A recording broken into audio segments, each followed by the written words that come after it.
पिछले वीडियो में हमने प्रेजेंट इंडेफिनिट का पहचान और स्ट्रक्चर बताए थे।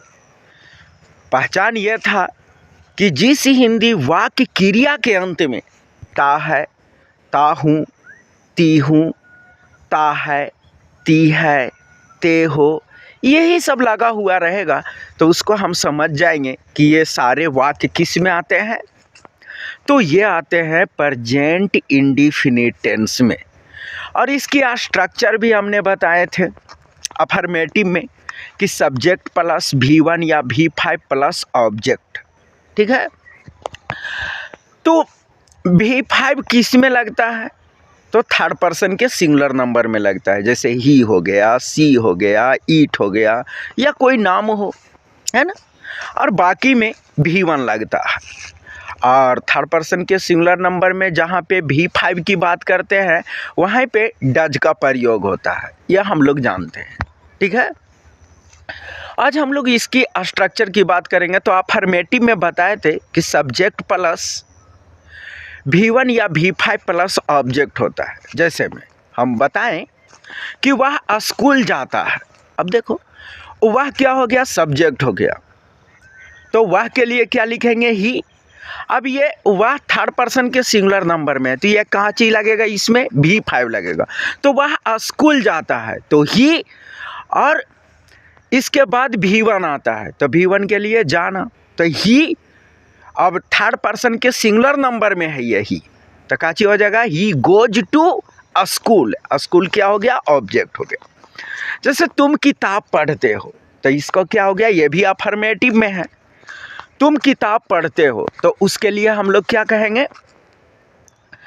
कि यू रीड अ बुक, है ना, तुम किताब पढ़ते हो, यह हो गया अफर्मेटिव।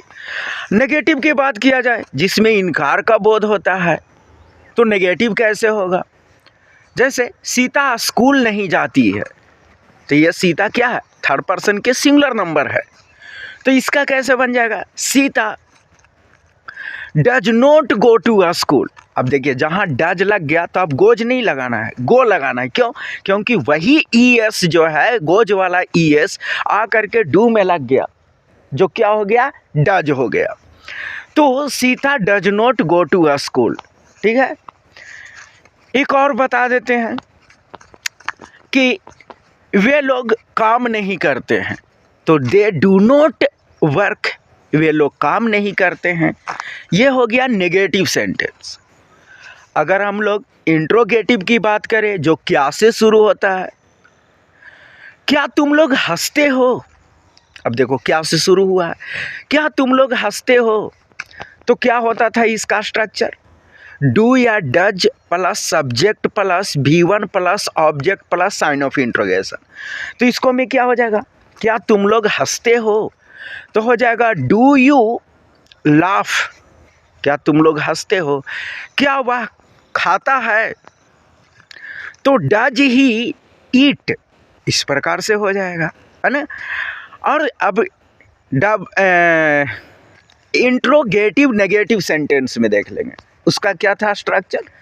तो उसकी स्ट्रक्चर हम लोग देख लिए थे, डू या does plus subject plus note plus V1 plus object.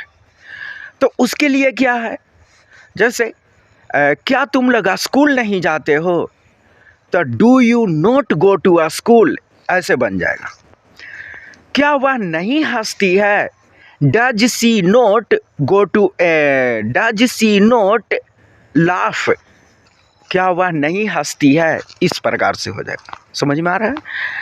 अब आ गया WH इंट्रोगेटिव सेंटेंस, वह स्कूल कब जाता है। अब देखो तो WH प्लस डू या does plus subject plus V1 plus object plus sign of interrogation, वह स्कूल कब जाता है। चलिए इसको बना लेते हैं, तो वह स्कूल कब जाता है, तो when does he go to a school, यह हो गया। वह स्कूल क्यों जाता है या वह बाजार क्यों जाता है, चलो इसको बनाते हैं, वह बाजार क्यों जाता है, तो इसको बना देंगे, वह बाजार क्यों जाता है, तो why does he go to market, ये हो गया।